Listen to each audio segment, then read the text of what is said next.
Wow, 2024-এর গতির ঝড়ের বিশ্বের মধ্যে দ্বিতীয় স্থানে এখন চাপাই নবাবগঞ্জ এক্সপ্রেস নাহিদ রানা। গতির রেকর্ডে মিচেল স্টার্কদের পেছনে ফেলে আইপিএল ফ্র্যাঞ্চাইজিগুলোর টনক নাড়িয়ে ফের দ্বিতীয় রাউন্ডে আইপিএল এর আলোচনায় নাহিদ রানা। বিস্তারিত জানুন পুরো ভিডিওতে। গতির ঝড় তোলায় বাংলাদেশের পেসাররা পেছনের সারিতেই বলা চলে। সেই অর্থে এক্সপ্রেস গতির বোলার বাংলাদেশ কখনোই পায়নি। তাই তো এবার বিশ্বের বাঘা বাঘা বোলারদের পেছনে ফেলে আলোচনায় আসেন নাহিদ রানা। আন্তর্জাতিক ক্রিকেটে অল্প দিনের ক্যারিয়ারে গতির কারণে ক্রিকেট বিশ্বের নজর কেড়েছেন তিনি।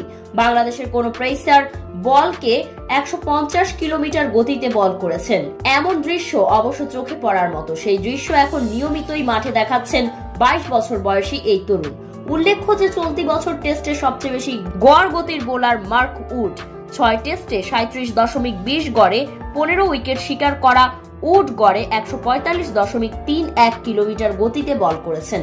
তারপরেই আছেন নাহিদ রানা। তিনিও 6 টেস্ট খেলে গড়ে 140.93 কিলোমিটার গতিতে বল করেছেন।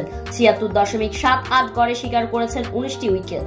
তাই তো এবার গতির রাজা হিসেবে মিচেল স্টার্কদের পেছনে ফেলে আসা নাহিদ রানা হতে পারেন আইপিএল এর দ্বিতীয় রাউন্ডের ট্রাম্প কার্ড হিসেবে দলেও পেতে পারেন তিনি। দর্শক, আপনারা কি বলেন জানাবেন ভিডিওর কমেন্ট বক্স।